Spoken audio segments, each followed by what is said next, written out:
Zanzibar kijani, fursa kwa vijana. Zanzibar kijani, fursa kwa vijana. Zanzibar kijani, fursa kwa vijana. Zanzibar Blue Future Initiative ni mpango unaolenga kukuza uchumi wa bluu kwa kuweka uwiano katika matumizi ya rasilimali za bahari na uhifadhi wake kwa faida ya sasa na baadaye. Uvuvi usioendelevu, uharibifu wa mikoko, uchafuzi wa fukwe na kupungua kwa viumbe hai wa baharini.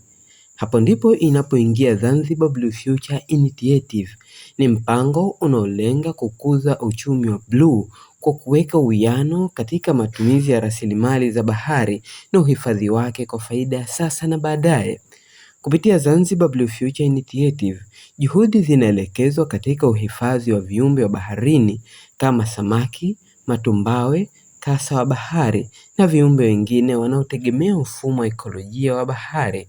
Fukwe za bahari zinatunzwa sio tu kwa ajili ya mandhari, bali kama sehemu muhimu ya uchumi wa utalii wa Zanzibar na utalii wa bahari.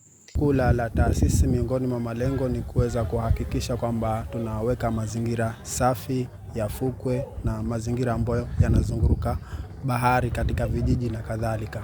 Let's continue. Inspire hope through action. Let's continue.